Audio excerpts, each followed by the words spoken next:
What I'm investigating is, within 15 years of now, the possibility of the biological melding of the human brain and an AI brain. Yes. Okay. Very interesting. Creating what the Defense Department, the American Defense Department, calls genuine centaurs.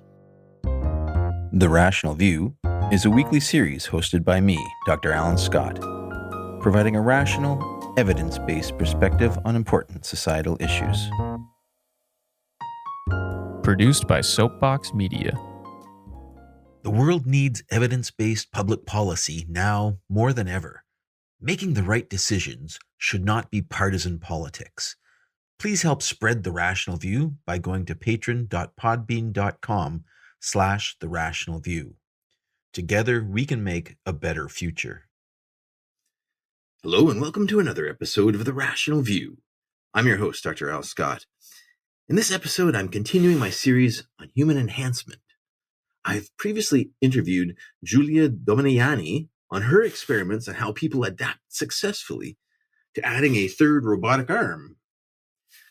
Technology continues to advance in robotics, computing, and brain-machine interfaces, opening what I think of as a huge Pandora's box on the potential for future human enhancements. What does this mean for human society? To explore this, I'm going to chat with a distinguished author who has explored the issue in depth. If you like what you're hearing, I urge you to press like on your podcast app, share the love, and come visit me on my Facebook group, The Rational View. American author, Washington Post journalist, and scholar Joel Garreau is an explorer of culture, values, and change. He has published several books, including The Nine Nations of North America, Edge City Life on the New Frontier, and Radical Evolution, The Promise and Peril of Enhancing Our Minds and Bodies, and What It Means to Be Human. He has served as a fellow at Cambridge University, a Bernard L. Schwartz Fellow at New America Foundation, the University of California at Berkeley, and George Mason University. Previously, as a reporter and editor at the Washington Post, he was also a senior fellow at the School of Public Policy at George Mason University. Welcome, Joel, to the Rational View. Thank you very much, Al. You missed one, which is for the last 10 years, I've been the professor of culture, values, and emerging technologies at Arizona State University for the last 10 years. And that's for the last 7 years, U.S. News has ranked it as the most innovative in the country. Wow. That's amazing. So you've had a long and distinguished career as an editor at the Washington Post and as a keen observer of human culture, values, and change. I want to ask you, just to get started, maybe as a retrospective over your career, what changes in the human condition do you regret most, and what gives you the most hope for the future? Wow, that's a good one. Well, let me start by getting us in the picture, and then we'll talk about what freaks me out and what doesn't. Humans have been shaping the future since fire, right?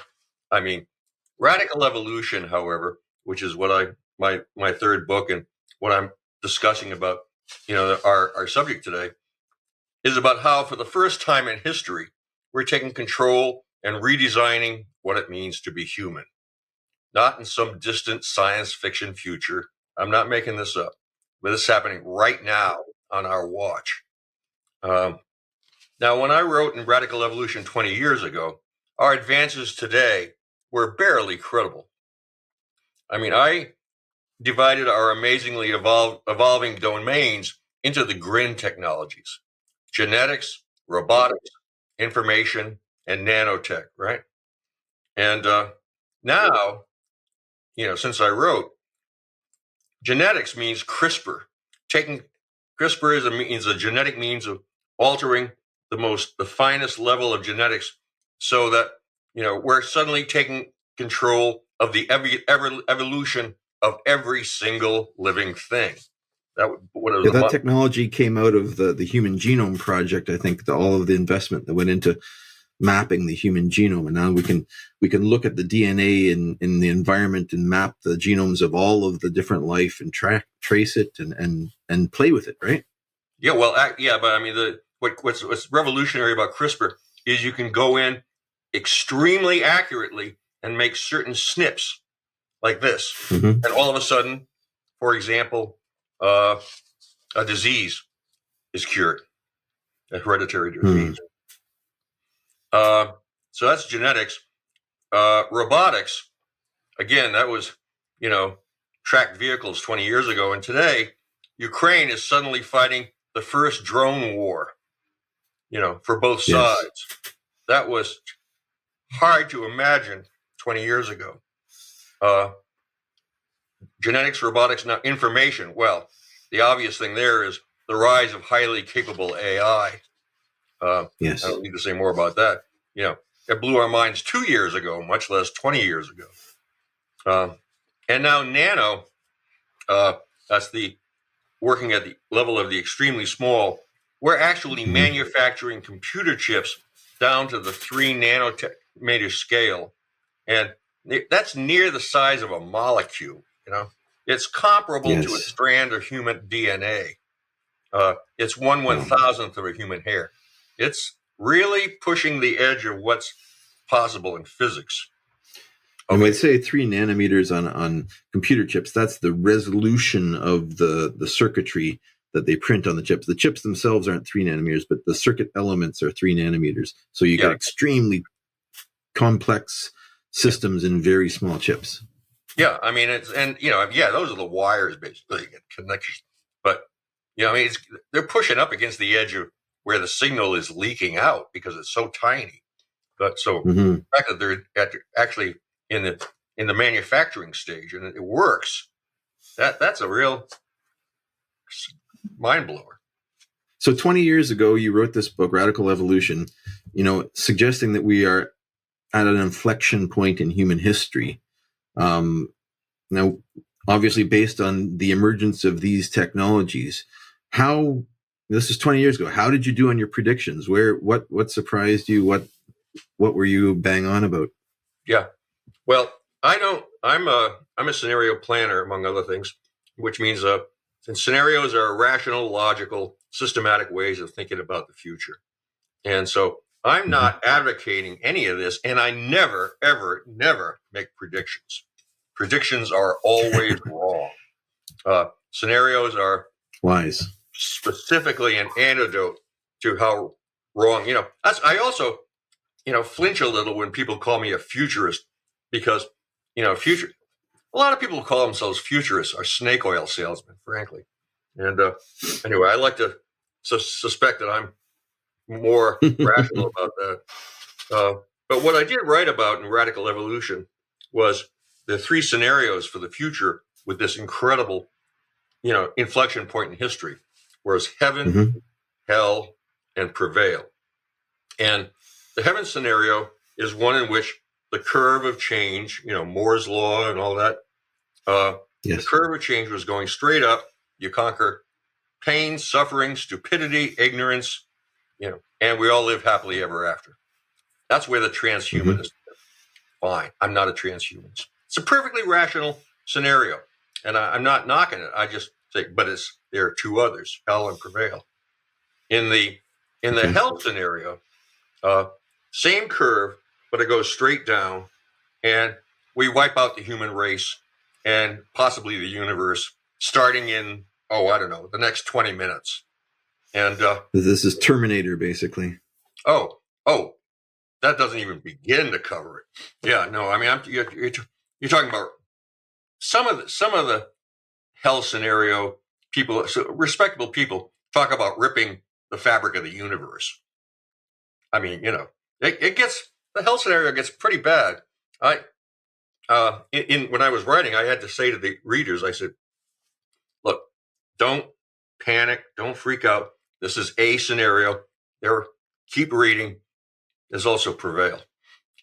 I figured, it was real stomach churning when I was writing that. God. There's a lot of dystopian futures you can imagine. Yeah. And dystopian. I'm not a fan of dystopianism. I mean, it's so easy to imagine how a complex system could fall apart. I mean, it's child's play, So I'm much more interested in trying to imagine how things could go right, just because I'm a contrarian. All right, and the third scenario is Prevail, which is completely different from either the heaven or the hell scenario, in that it's not any nice smooth curves, brought about by technology. Prevail is in a whole other place. It's based on the notion that what matters in the future is not how many pieces of data we can get to talk to each other. It's how many ornery, cussed, imaginative humans we can connect. And and that actually kind of matches our history for the last couple of 100,000 years, is that the human species has a remarkable ability to muddle through. I mean, just when you think that all is over, they amazingly, you get something like Exodus in the Bible. When Moses and 80,000 people and their goats and sheep and the whole thing are out there in the desert, and what are the odds of that working, right? Right. So what happens is, instead, that they muddle through. They live out there in the desert for 40 years. I've always wondered, why 40 years? That seems odd. The Sinai is not that big a desert. If you follow the rising sun instead of an angel with a torch, the promised land is on the promised land is on your left. It's not that hard. But no, you can find it. The beauty of hanging out there for 40 years was that it prevented just about everybody with a memory of slavery from entering the promised land. And that's how the humans managed to muddle through. And the same thing goes in, most of our favorite books are Prevail books and movies. Take World War II. The British nation of shopkeepers prevail against the Third Reich. Well, what are the odds of that, right? Anyway, have you ever seen Casablanca? Yes, several times. Oh, of course. So, who hasn't, right? At least in my age group. And and that's a classic Prevail story. A small bunch of people, who are intensely human, figure out a way to diagnose, solve, and cure their problems, themselves, and not waiting, for some authority to come through. You see this. You see the same thing in 9/11, for example. The third plane never makes it to its target. Why? Right. Because the Air Force was so smart? No. Because the White House was so smart? No. It's because a couple of dozen people on board that aircraft figured out, diagnosed, and cured, the society's ills in a little under half an hour flat. Was it an ideal outcome? No. They all died, right? But they did prevail. And so that's at the heart of the Prevail scenario. And I'm not predicting it, but it's the one I'm a humanist, so I'm kind of rooting for it. Yeah. You kind of don't want to, you don't want to bet for the robots, right? Right. Could AI, advanced AI, could it wipe out the human race? Sure it could. Yeah, sure it could. Am I rooting for it? No. Humans have I'm interested in Team Human, which is also what I'm writing about in my next book. The Team Human is has this ornery, cussed, imaginative, surprising bunch of ne'er-do-wells that have this amazing capacity to muddle through. Oh, I'm looking forward to that. That sounds good. So, getting back to the question, the first question, what are you? Let's take them one at a time. What disappoints you the most about the last 20 years in the development that we've done? What scares you? Can I come back to that? Let me tell you what I'm working on now, which will give you some context. Okay. All right. Sure. What I'm working on now is what I'm finishing up is my fourth book, which is called Blue Lobster, of all things, and it projects 15 years into the future. And Blue Lobster, the idea behind that is there is such a thing as a blue lobster. It exists in the Atlantic, and it's a 1 in 2.5 million genetic anomaly. It's a metaphor for like a black swan. Yeah, it's a black swan. That's a good way of putting it.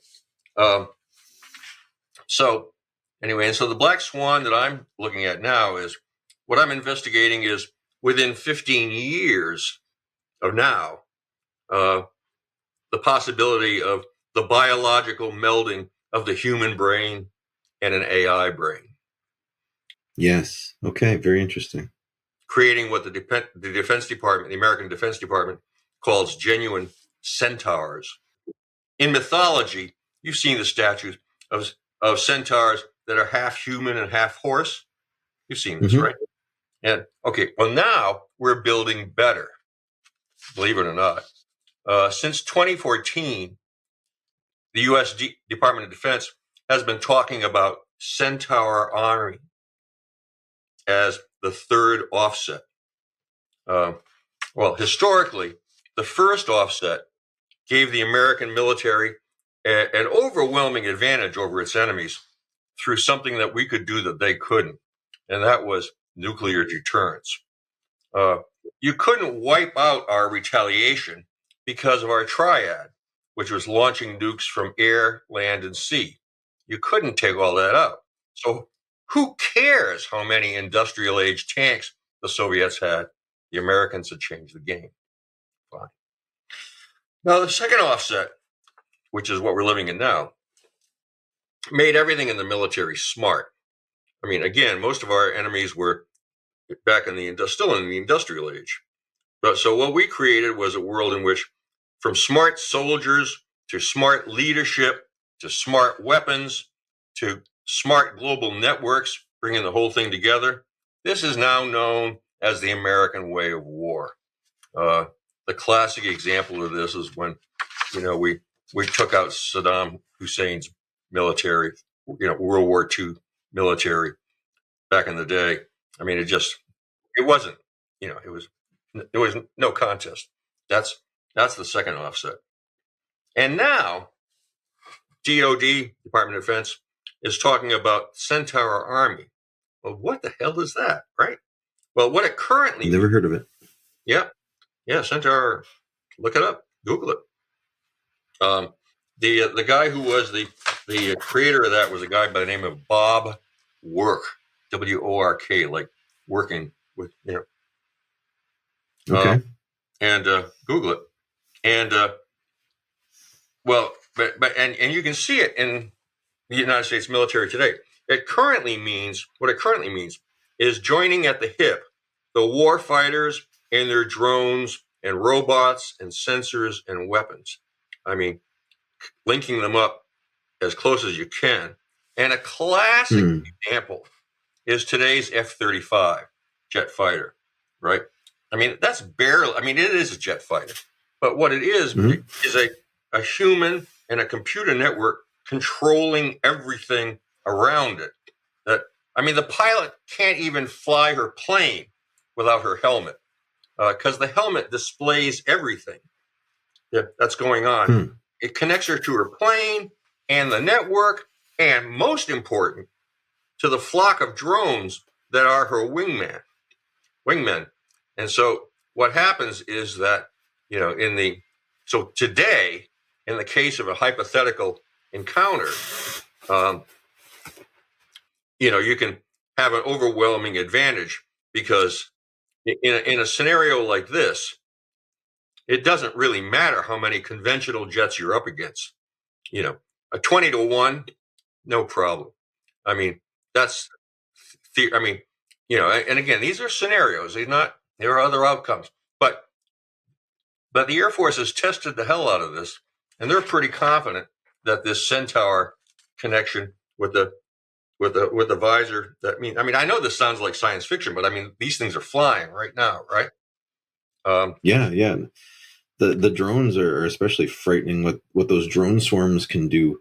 I've seen videos of just they give them the picture of who they want to take out, and they just go through a city and find them, and that's it's like Star Wars. Yeah. Well, in that example, a couple of things. First of all, that example, as far as I know, is hypothetical and in the works, but I'm not aware that it's actually operational. And the other thing is that it depends on the culture of the civilization that's fielding this technology. That's always true. And so, for example, American DoD is really, really allergic to the idea of humans killing people without humans in the loop. Humans in the loop really matters to them because, for example, if a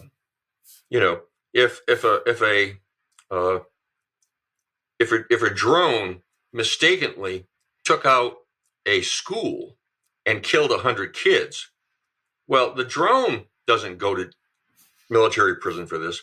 It's the officers, who made this mistake, and they're the ones who get court-martialed. And also, there's just the ethical position of Americans just hate the idea, of this. So I hope that's true. What's that? I hope that's true. It is true. No, I'm not making this up. I mean, you look at Afghanistan, for example, where the drones over Afghanistan, were run by operators at the Air Force base near Las Vegas, and they were the trigger pullers. They were the ones who made the decision. They were the ones who would be punished if it was wrong. It wasn't the drone that pulled the trigger.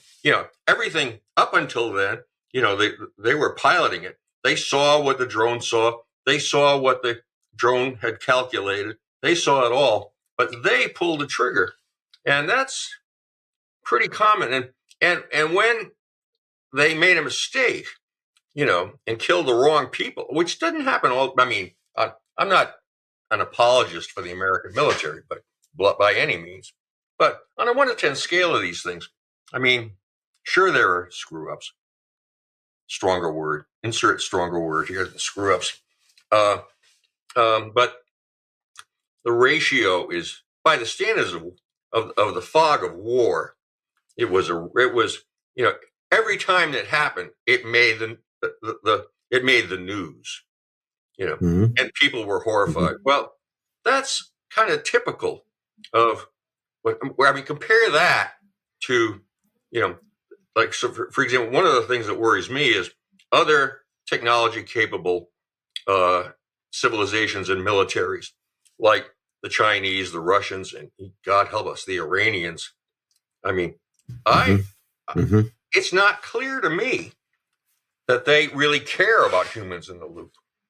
They care about wiping out their targets, and if they make a mistake, it's the fog of war, tough shit. We'll get back to that when you talk about what I'm worried about and what I'm not worried about. But what I'm focused on in the new book that I'm finishing, Blue Lobster, is the near future, right? When DARPA, the United States Defense Advanced Research Projects Administration, let me explain who they are if you don't know. This is the skunk works of the American military. They've been around since the 50s.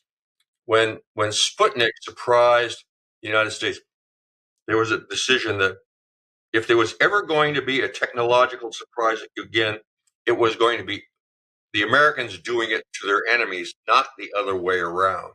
And that's why DARPA was invented. And DARPA has got quite a track record. They invented, kind of space travel. I mean, NASA, it was a spin-off of DARPA, for example. They invented the internet. They invented GPS, all kinds of things like that.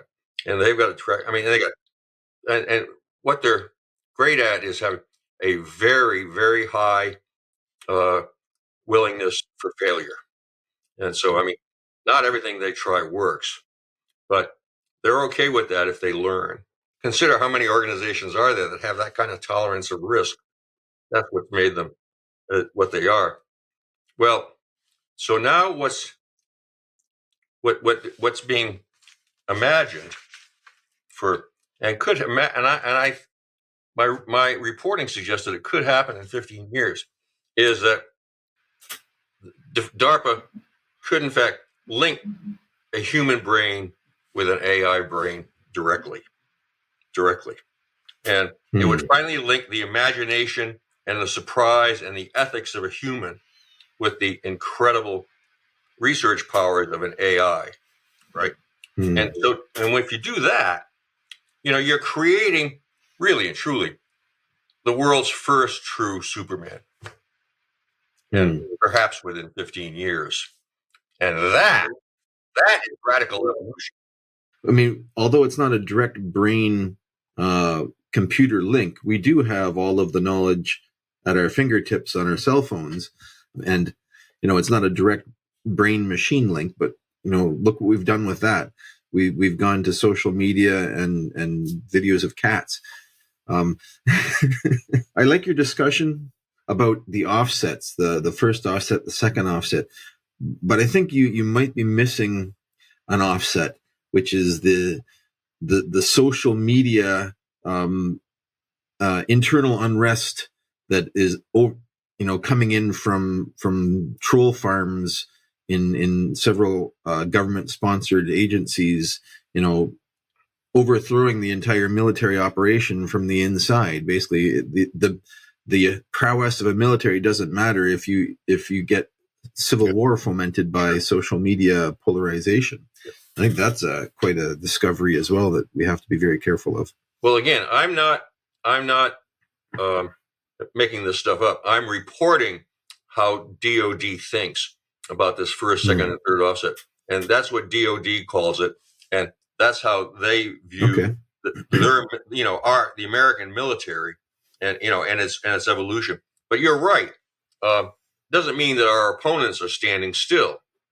I mean, it's possible, for them to learn from the American way of war and to develop their own offsets. They haven't been very good at it lately, but what you described certainly would qualify. There are several anecdotes in your book of amazing technical breakthroughs. Is there any that stand out to you that you were surprised to weren't aware of that really stood out as important? Oh yeah. I was embedded at DARPA for a year, and I was in the section that which was DSO, the science office, and that they were the ones at that time that were totally involved in biology, and the things that they were working on that have not blown up yet, and I don't think they will, is, for example, regrowing limbs. Wow. Yeah. I mean, salamanders can do it. Why can't we? That's their, there's a lot of animals that can regrow. Children, if you cut off their finger, a lot of them will grow back up to the age of 8. And really? Yeah. Wow. Doesn't that blow your mind? I mean, it blew my mind. It does, yeah. Yeah. And so what, so the question they were looking at, so what happens, what switches off that, in humans that doesn't in the salamanders. So, that that blows my mind. And there are a lot of people who are involved in those projects to this day. So, I mean, it's not. I don't think you're going to see that anytime soon, but it's still credible. And other things. I mean, but that was, one of my surprises was, talking about the mind-machine interface with the AI with Blue Lobster. DARPA was the ones who paid for and were at the forefront of the first implants, computer to mind-machine implants on a monkey in 2003. And her name was Belle, and she was this cute little monkey that could control objects long distance with her thoughts. Wow. I mean, wow, right? And she no kidding. So, and this was pretty primitive. This is down at the University of North Carolina. What happened is, first they got her hooked on computer games. They gave her a reward. She played the game, and and if she did it right, she got a reward. Fine. Then a brain implant with an array and connected very fine wires directly to her neurons in her frontal lobes that control motion, so they could watch what her brain was doing as she played the game. Fine. Then they did their dastardly deed.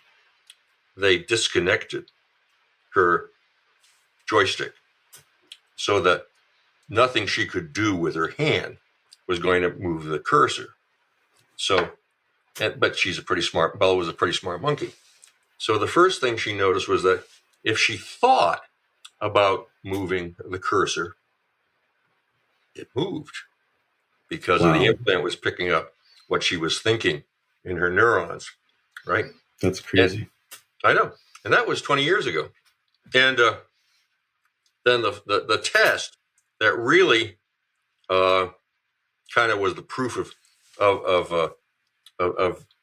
operation was that they then hooked her up to a robotic arm up at MIT, so 700-800 miles away, right?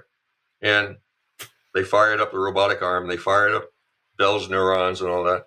And all of a sudden, the robotic arm at MIT would go back and forth and up and down, just like Bell would if it were Bell who were doing, her motions. She controlled a robotic arm 800 miles away with her mind. And that was the big breakthrough. Now, the surprise to me in the last 20 years is that technology of using wires and implants and drilling holes in your head hasn't really evolved as much or as far as I mean, it's been perfected in a lot of ways, but it's still wires in your head. And kind of invasive. I'm sorry? It's kind of invasive. Oh, yeah. You have to be a pretty big nerd to want to have holes drilled or pretty crippled to put holes in your head. So I think Elon Musk is pushing for that, right? With his neural net. Neuralink. You implant a metal mesh on your brain, and then a Utah array, that's called. And of course, I mean, most of that hasn't happened yet.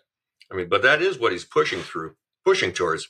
And if and when that actually functions, I mean, the next step. The thing is that in the current implants, it's all on the surface of your brain. It doesn't go very deep. And an awful lot of what makes you human and what controls is, in fact, very deep. So and that's what you'd need if you created the Blue Lobster Centaur. You'd have to go pretty far down. And there's something called optogenetics, which is a technology of glass fibers, and look it up, optogenetics. I won't bore you with that. But anyway, that at least, that that people are interested in getting that to. I mean, the human brain is the most complicated thing in the universe, right? I mean, it's got more neurons than the universe has stars, and so actually linking up that your whole meat machine up here to an AI this would be an astonishing thing. But there are people working on it, and again, I'm not predicting this, but a lot of it depends on how bad people want it. So I mean, going from research to reality, it depends how bad people want it. In the case of the Hiroshima bomb, it went about 10, or depending on where you put your marker, that happened in about 10 or 15 years.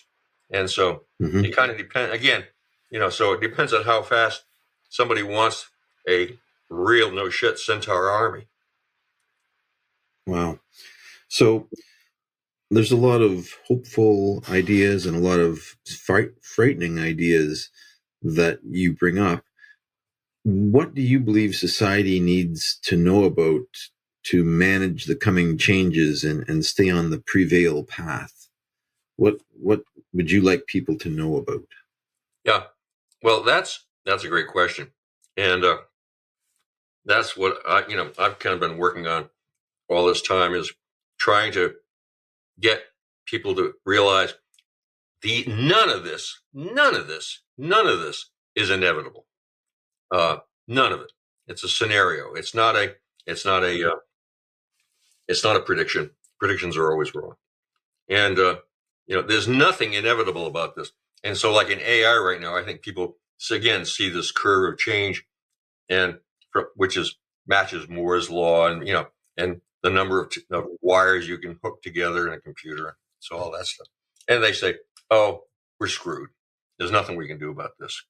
That's not true. That's simply not true. We have had an incredible track record of defying, the predictions and defying the gods, and usually from the ground up, usually from a small collection of ornery people, getting them involved, to say that we want to do it in a way that, that helps the humans to prevail. We're rooting for Team Human, not for Team Machines. And I expect, I hope, I mean, the early warning sign of whether Prevail would be working with super AI would be whether or not you saw humans coming up with alternatives. And, and some of it is just, like you see the European regulations on AIs, that's, which is ahead of most of the rest of the world. And there's two scenarios to that kind of European regulation. The down scenario would be that they have just shut off their capacity to compete with AI, and that they're going to become more and more of a backwater. And that's a credible scenario. But the upside that their advocates are hoping for is that they help lead the world by showing examples of how we can control, how we can prevail about this AI. And that's also a credible scenario. Yeah, I mean, it's a good scenario to be able to control AI. I don't think control is the best word, though. I think what we want is to have AI that is like us, that has similar values to us. Right now, AI isn't given values. I love the Asimov 3 rules of robotics kind of science fiction. Give all of the AIs certain rules that they follow, but really, I mean, AIs are designed to mimic brains, so they're like people that haven't been taught morality in a way. Well, that's a good question. I mean, that's a real good question, especially the thing about being like people. I mean, this, I would say that AIs are basically alien intelligences. They don't work. Yeah. They really don't work like humans at all. I mean, there is no comparison to how an AI works and how a human brain works. There's just no comparison. I mean, for one thing, the AI is just doing brute force, and through just incredible numbers of calculations, through data centers that cost billions. That's not the way that the 3-pound piece of meat between your ears works at all. And so, I mean, the idea of keeping humans in the loop, that very much appeals to me. And I'm glad to see that, that is a big topic. I mean, especially I'm glad to see that people who have their fingers on the triggers in the U.S. military like the idea of humans in the loop. That makes me, I'm not making predictions. Could this go wrong? Sure, it could. Tomorrow, in the next 20 minutes, but the fact that it's still, the dominant conversation makes me happy. Mm-hmm. Yeah, well, I agree that does seem necessary at this stage of lack of control of the systems that we're building. And as you say, there are bad actors out there too. Can I jump in? Let's get back to the word control, which as you suggested, might not be the best word. Yeah, I agree with you on that. I don't know to what extent you control AIs. What you do is, I mean, they're like, that's like saying you control an 18-month-old. No, you don't. Yeah. Not a chance. Have you ever had a baby? Not a chance. But what you do is you teach them and you socialize them, and yes. And so when they throw a tantrum and all that jazz, you then proceed to teach and discuss and but basically you don't control them. You show them how, and you make them stand in the corner or whatever, your favorite behavioral change mechanism is, and hopefully not spanking. But anyway, and it's that kind of training and education that I think is a far better analogy than control. I mean, what you're doing is you're teaching an alien intelligence how to function in a way that's decent for our culture and values. Mm-hmm. Yeah, you're teaching it values. You're teaching it human values, or what is important to human society, and to have that as a value that it holds, that it makes goals associated with, or at least I don't know if that it holds the values, but it at least avoids ticking us off. That we teach them to, please don't do that. That really bothers me, and they don't. Yeah, I hope. No, that's very good. So, this has been a really interesting conversation. Looking forward to hearing about your new book coming out. When do you think Blue Lobster is going to be hitting the market? In the next year, I hope. Maybe 2. Excellent. But it's kind of an unusual book. It's a hybrid between fiction and nonfiction, but the book publishing industry they're entirely divided between fiction and nonfiction, and hybrids make them allergic. So if you know anybody who's a fiction agent who wants to look at a really exciting book, give me a call, joel@garreau.com. All right. Very good. Thank you so much, Joel, for chatting with us today and telling us all about the scary and wonderful things that we can expect in human enhancement in coming years. Really appreciate you spending your time on The Rational View. And if you'd like, I can send you a Rational View t-shirt for your time. I would be delighted. Large, please. All right. Thank you so much. All right. Thank you, Al. Goodbye. If you'd like to follow up with more in-depth discussions, please come find us on Facebook at The Rational View and join our discussion group. If you like what you're hearing, please consider visiting my Patreon page at patron.podbean.com/therationalview. Thanks for listening.